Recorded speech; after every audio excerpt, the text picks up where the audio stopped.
domingo pasado en Fortín Olmos se produjo una movilización demandando la aparición con vida de Rosalía Jara, que es lo que piden los familiares, si fueron acompañados.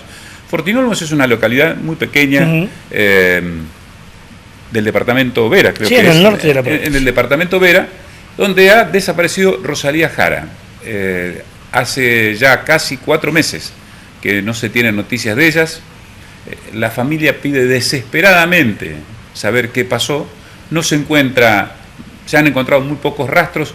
Hay un sospechoso, hay un detenido. Y los abogados y la familia dicen, estamos esperando los resultados de los ADN, de las pruebas que podrían llegar a darle movilidad a la causa. Con nosotros está el doctor Pascual Pimpinela. ¿Cómo le va? Buenas noches. Hola, ¿qué tal? Buenas noches. ¿Qué pasa? ¿Puede pasar tanto tiempo sin para que se tengan esos elementos que permitirían movilizar la causa? Un poco para ilustrar a la gente, ¿no es cierto? Que es quien está del otro lado de la pantalla y que de pronto es invadida por una serie de temas vinculados con la ciencia forense y de pronto escucha un dato como este que está aportando, que con respecto al tema de la genética forense, lo ponemos en un lugar. Y por el otro lugar, que la gente ve ficción, como ve esas series americanas, sí, donde exactamente, no lo quería decir, pero bueno, yo siempre les digo cuando doy clase en la facultad, esto no es CSI, no tenemos las lindas mujeres, no somos los lindos varones, ni tenemos los autos que andan dando vueltas por ahí. Tenemos nuestros recursos, pero sí se puede hacer muchísimo, muchísimo desde el punto de vista de la ciencia forense. Lo que pasa es que hay que ver la trascendencia que tiene el tema. Eso es una realidad que nos pasa con todos los casos, ¿no? Desgraciadamente. Está instalado en los medios, entonces se mueve, sale de los medios y empieza a ralentizarse. Y si usted analiza cada uno de los factores y cada uno de los actores en que le corresponde a cada lugar, va a tener su justificación, ¿no es cierto?, de por qué las cosas son desde ese lado. Pero sí, simplemente para ilustrar, ¿no? Si tomamos el caso Maldonado, siendo que la gente lo tiene hoy bien visible, ¿no? Mucha movilización. Pero prestemos la atención a lo siguiente. El cadáver aparece en una provincia de la República Argentina, la autopsia se hace en Buenos Aires y las pruebas de laboratorio de identidad genética se hacen en Córdoba. Lo que demuestra que hay un sistema integrado que permite que se puedan resolver los casos según la complejidad del caso. Entonces, en ese caso, ¿cuál era la premisa del punto de vista de la investigación? Que no sucedía lo mismo que el caso Nisman. Exactamente. Es decir, ese era el eje. Pero en el caso Nisman, hay que decirlo, que no fue una cuestión técnica, no fue una cuestión de las ciencias forenses, sino que es una cuestión procedimental. Es decir, en el caso Maldonado, 50 peritos. En el caso Nisman, la autopsia la hicieron solo los peritos de la corte y después se hizo una revisión con los peritos de parte. Con los peritos de parte y de otra institución que es Gendarmería. Y ahora va a haber un problema, que esto yo lo he dicho en otros ámbitos, va a haber un problema desde el punto de vista de la ciencia forense, no del caso, sino que de la ciencia forense. Porque imagínense que si esta pericia dice A, esto dice B, ¿y quién es el árbitro? ¿Quién dice es A? ¿Y pueden dos pericias decir una A y una B en tu mismo hecho? Es que científicamente están investigando objetos distintos. A ver. Por ejemplo, en el caso Nisman, ¿no es cierto? Vamos a ir a ese caso. El informe del cuerpo médico forense, la pericia se hizo sobre el cadáver. En cambio, el informe que hacen los peritos de parte y Gendarmería es sobre la escena del crimen y sobre lo que dijeron los peritos. Entonces, si yo me pongo en árbitro, digo, esto no es comparable, porque esto vieron el cadáver, esto no vieron el cadáver. Por lo tanto, es lógico que no articulen los resultados. ¿Y no se prioriza una en ese caso para decir, bueno, esta tiene elementos más válidos que esta? Esa es la figura que yo digo del árbitro. No hay árbitro. Es decir, ¿quién va a hacer esa evaluación? ¿La va a hacer un juez o cuerpo de jueces no saben de la ciencia. Claro. ¿Cómo pueden hacer una valoración sobre la Volver ciencia? otra vez Pero lo que pasa es que pero hay otra dificultad, porque yo digo, bueno, ok, vamos a pedirle opinión al doctor Pimpinela en Santa Fe. Y lo mío puede ser una tercera opinión, claro. Y lo complico más el tema todavía, porque ni siquiera no defino estas dos cuestiones y le pongo otro valor agregado que le complico muchísimo más desde el punto de vista científico resolver el caso. Pero entonces lo que falla es una pregunta, ¿no? ¿Es el mecanismo tal cual está planteado? Digo, ¿no hay una posibilidad de rever eso para que...? Porque estamos hablando de cosas muy grandes, obvio, ¿no? Obvio, esos son mecanismos que se tienen que reflexionar, porque tengamos presente, y un poco para ilustrar a la gente, que venimos de un sistema inquisidor donde la prueba pericial tenía una debilidad, es decir, no tenía una trascendencia como la que tiene hoy, y ahora pasamos a un sistema de acusación donde la prueba pericial es la prueba soberana, determinante, es la evidencia que puede llegar a inculpar o no a una persona. Entonces, el tema es que acá, en este lugar donde están las pericias, todavía no está preparado para hacer esa transición de modelo, de un modelo inquisidor a un modelo de acusación. Doctor, lo traigo otra vez. Usted puso dos casos emblemáticos en donde la sociedad está esperando, ¿no? Espera, decíamos en la apertura que en el caso de Santiago Maldonado se busca evitar todos los errores que se cometieron en los anteriores. Cámaras, 50 personas, están todos viendo el mismo cuerpo.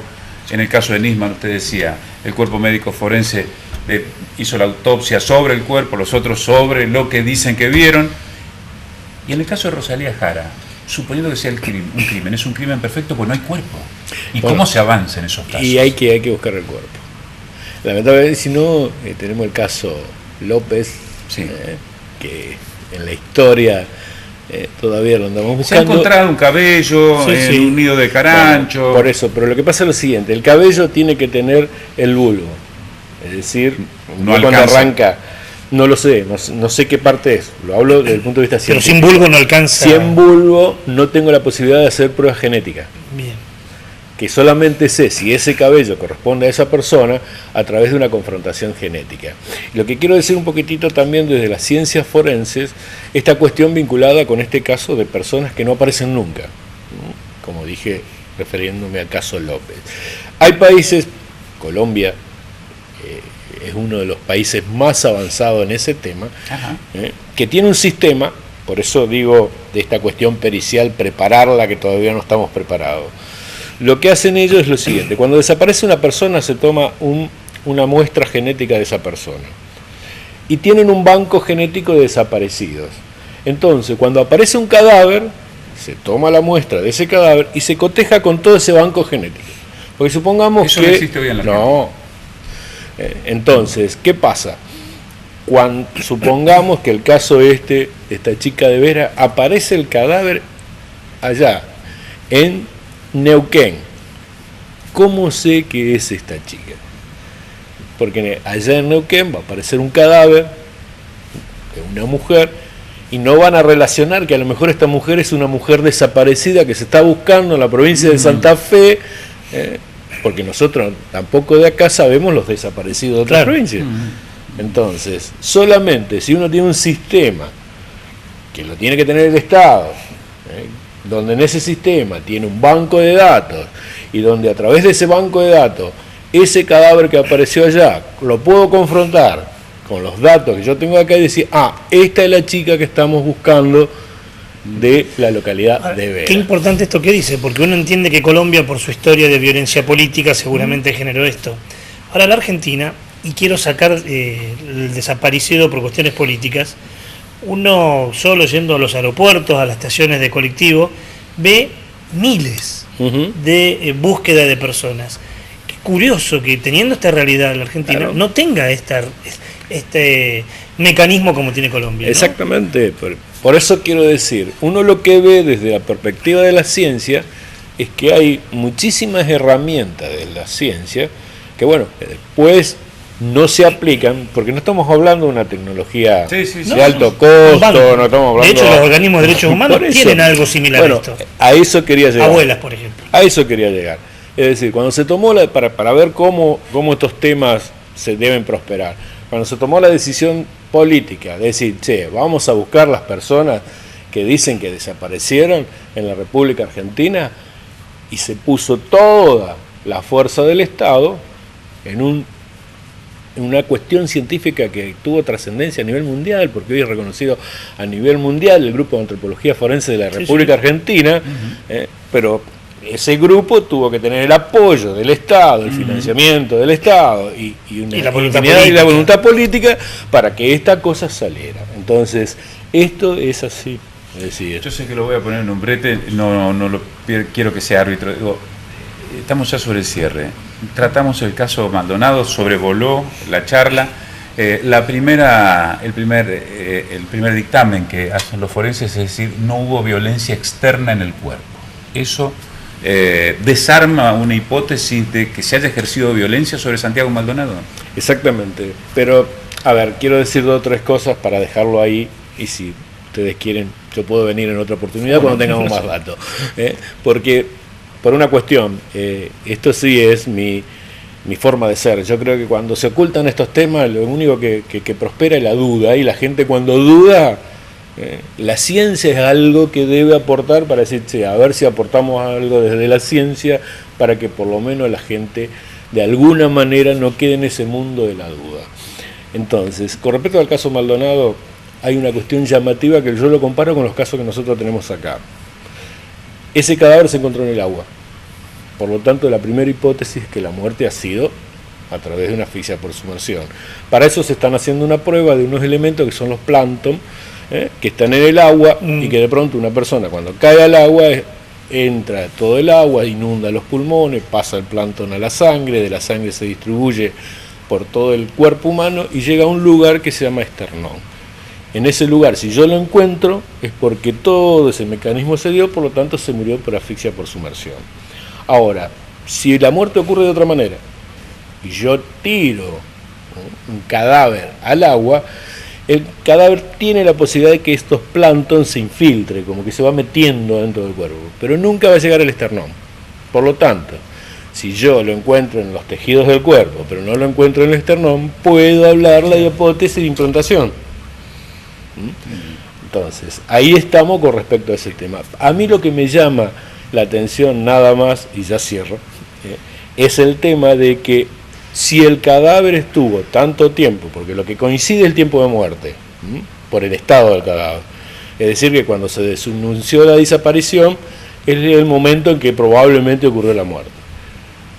Si ese cadáver estuvo todo ese tiempo, esos 90 días, en el agua, me llama la atención de que no hayan encontrado lesiones de los depredadores del cadáver, que son los pescados. Nosotros encontramos en cadáveres que está mucho tiempo en el agua lesiones, es decir, mordeduras del pescado, ¿no es cierto? Eso es lo que me llama la atención. O a lo mejor no se dijo y no tengo la noticia, o no hay lesiones de pescado. Pero falta todavía una serie de pruebas para ilustrar con respecto al tema. Ha sido un gusto charlar con usted. No, igualmente para mí estar con ustedes. Bueno, interesante, ¿no? Ojalá que no nos pase, como hemos dicho tantas veces, que de acá a un tiempo estemos preguntándonos todavía los por qué. Sí, que algún día sepamos los por qué, ¿no? Ojalá. Un poco lo que comentamos en la apertura, ¿no? Esto de terminar con los barquinazos y empezar a construir sobre lo ya hecho. Esto es una forma de avance. Nosotros construimos sobre lo que hicimos, intentamos mejorar el programa del miércoles pasado. Ya sabe, si le gustó, el miércoles que viene estamos. Y si no les gustó, dígale a otro para que se embrome como él. Hasta el próximo miércoles.